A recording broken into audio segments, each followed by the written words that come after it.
Hello বন্ধুরা, good morning. Welcome back to my channel. কেমন আছে তোমরা সবাই? আশা করছি তোমরা সবাই খুব ভালো আছো, আর আমি মোটামুটি আছি। আমার নতুন আরেকটি ব্লগে তোমাদের অনেক অনেক ভালোবাসা, অনেক অনেক শুভেচ্ছা দিয়ে আজকের ব্লগটা একদম এখান থেকে শুরু করলাম, বিছানা তোলার থেকে। আশা করি আজকের ব্লগটা কিছুটা হলেও ভালো লাগবে তোমাদেরকে সাথে নিয়ে। আজকে বুধবার, আর এখন বাজে সকাল এই 7:30 হবে। কেন ওদিকে বাদবাকি কাজ করতে করতে 7:30 বেজে গেছে। আমি কিন্তু 6টায় উঠি। তো দেখো, বিছানাটা তুললাম। আর দেখো বন্ধুরা, এই যে শাড়িটা দেখছো জানলার পর্দা, এটা কিন্তু পর্দা না, আমার একটা শাড়ি ছিল, কেটে পর্দা বানিয়েছি। আর এই যে বিছানাটা গুছিয়ে নিলাম, এখন চাদরটা পেতে নিলাম, এখন আমি ঘর ঝাড় দিয়ে নেব। তো দেখো, এই ঝাঁটাটাও না নতুন কিনেছি। ঝাঁটাটা দিয়ে শুধু কি যেন একটা পড়ছে দানা দানা, কি বলবো। একটা ঝাঁটাও এখন কত দাম, 60 টাকা 70 টাকা এরকম। এটা 60 টাকা নিয়েছে, 70 টাকা চেয়েছিল। তো ওই কাকুকে বললাম, তো কাকু 10 টাকা কম নিয়েছে। যেহেতু ওই কাকুর দোকান থেকে আমি সবসময় কিনি, এই জন্যে। তো বন্ধুরা, রাধা অষ্টমী ছিল, মানে বুধবার রাধা অষ্টমী। তো রাধা অষ্টমীতে আমি কিছু করিনি গো। গোপাল সোনাকে তো জন্মাষ্টমীতে করে দিয়েছিলাম, তোমরা জানো, তোমাদের সাথে শেয়ার করেছি। আর রাধা অষ্টমীতে কিচ্ছু করিনি, শুধু একটু পায়েস করে দিয়েছিলাম। কেন বলো তো, সারাদিন এত কাজ থাকে না সেলাইয়ের, তারপরে মেয়ের পড়াশোনা, মেয়েকে দেখা, আনতে যাওয়া, নিয়ে আসা যাওয়া, আর সময় হয়ে ওঠে না গো। যতটুকু পারি তোমাদের সাথে শেয়ার করি। তার মধ্যে তো জানো আমার মোবাইলের একটা প্রবলেম আছেই, কোনো রকমে অনেক কষ্ট করে আমি ভিডিও দিই গো তোমাদের। তো দেখো, ঝাড় দিয়ে নিলাম, এখন সামনে বারান্দাটাও ঝাড় দিয়ে নেবো, তারপরে মোছামুছি করব। আর কি রান্না করব এখনও বন্ধুরা ঠিক হয়নি, তো দেখা যাক কি রান্না করি। আজকে হয়তো অন্য কিছু করতে পারি, কেন বাজার তেমন কিছু নেই। আর বাজার যে করব সেরকমও এখনও নেই, মাসের সবে শুরু। আর সেলাইয়ের যে টাকাটা পেয়েছি সেটা লোনে দিয়েছি গো। মেয়েটাকে যে একটু দুধ কিনে খাওয়াবো সেটাও আমি পারছি না। আর এই দেখো বন্ধুরা, আমার মেয়ে ওর টিফিনের পয়সা জমিয়ে, যেহেতু আমার বড় একটা সার্জারি হয়েছে, তো আমি যাতে নিচে বসে ঘর মুছতে না পারি, মানে না হয়, ডাক্তার বলেছিল, তার জন্য আমার মেয়ে এটা কিনেছে। ও আমার জন্য এটা কিনে দিয়েছে। তো বলো তো বন্ধুরা, আমার এই ছোট মেয়েটা আজকে তার মার কষ্ট কত বোঝে। শুধু একমাত্র তো সে আমার কাছে একটাই চায়, সে পড়াশোনা করতে চায়, আর আমি ওটাই করছি। কিন্তু অনেক কষ্ট, আমি যে স্বপ্নটা দেখেছি আর আমার মেয়ে যে স্বপ্নটা দেখছে, সেটা জানি না কতটা আমি কি করতে পারবো আমার এই লড়াইটা। আর বন্ধুরা, আমার এই লড়াইটা অনেক দিনের গো, মানে এ না যে 1-2 বছরের লড়াই না, সেই 13 বছরে বিয়ে হয়েছে সেই থেকে লড়াই করে যাচ্ছে জীবনে। আর আমার এই ছোট বাচ্চাটা, সেও আমার সাথে লড়াই করে যাচ্ছে গো। কিন্তু এই যে লড়াই কোথায় গিয়ে শেষ হবে আমি জানি না। বলবো তোমাদের সাথে একটু একটু করে সবই বলবো, যেহেতু একটা ভিডিও তো বলা যায় না, তো একটু একটু করেই আমি বলি আমার লাইফের কিছু কিছু কথা। তোমরা আমার ফ্যামিলি, আমার পরিবার একদম কাছের, তো সেই জন্য তোমাদের সাথে তো আমি শেয়ার করি, বললে আমার মনটাও একটু ভালো থাকে। কিন্তু বন্ধুরা, তোমরা কিন্তু আমাকে কমেন্ট করছো না। একটু কমেন্ট করো গো, কমেন্ট করলে না আমার তোমাদের কমেন্টগুলো পড়তে আর যখন দেখি না, যেন মনটা ভরে যায়। আর সবসময় চিন্তা করি যে না, তোমরা আছো আমার সাথে আর থাকবে, আমি জানি তোমরা থাকবে।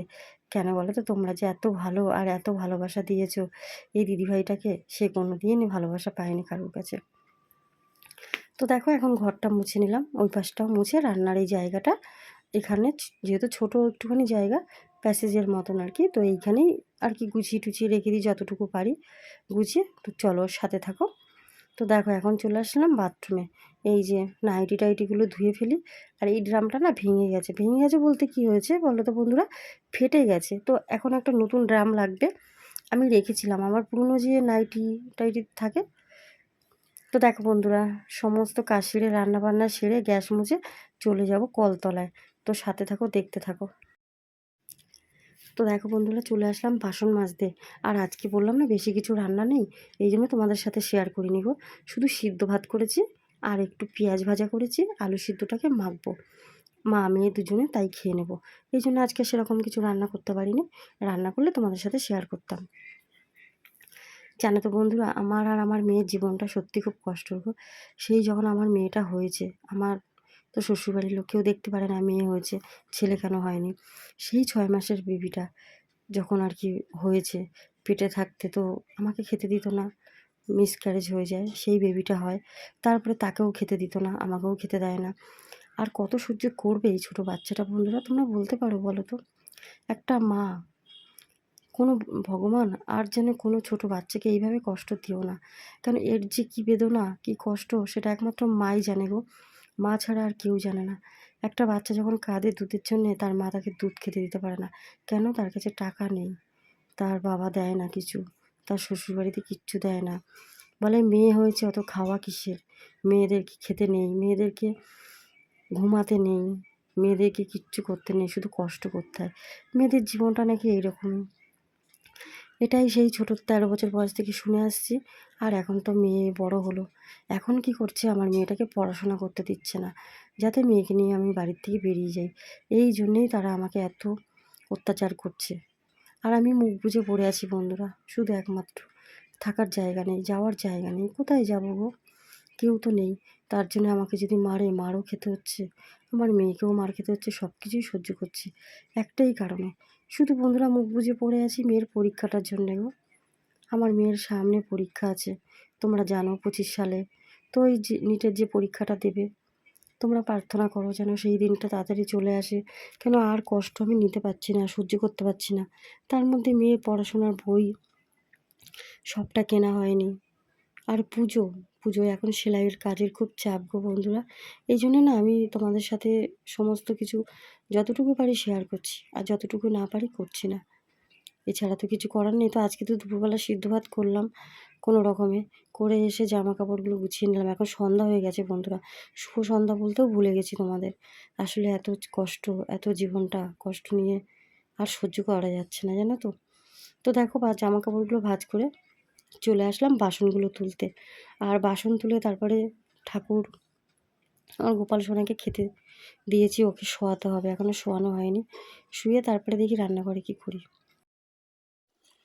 মা আমার ঘুম পেয়ে যাচ্ছে, আমি আজকে অনেক ক্লান্ত মা, আমাকে খেতে দাও, খেতে দাও, আমি এখন খাবো তো, আমাকে একটু খেতে দাও, খেয়ে আমি শুয়ে পড়বো, একটু ঘুম ঘুম করবো, সকালে উঠে আবার দুষ্টুমি করবো।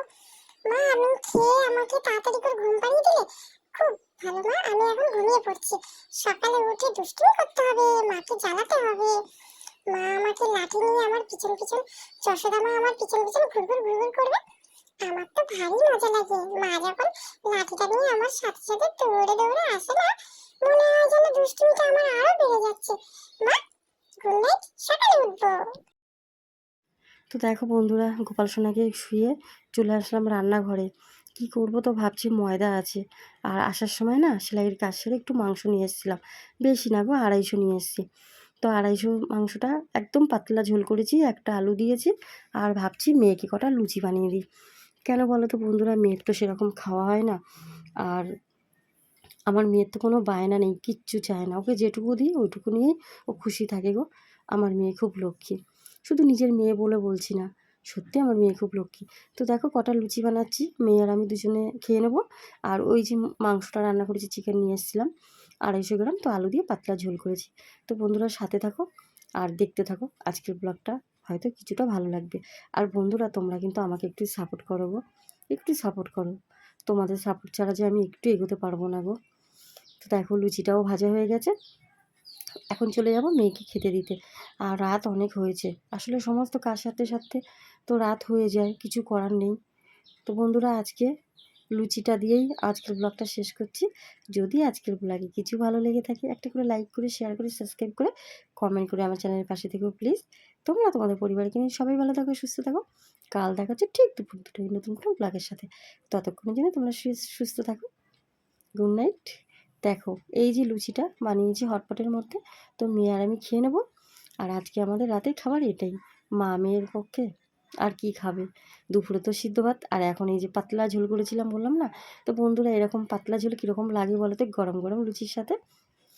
তো তোমরা কমেন্ট করো ঝোলটা কীরকম হয়েছে। Tata, good night.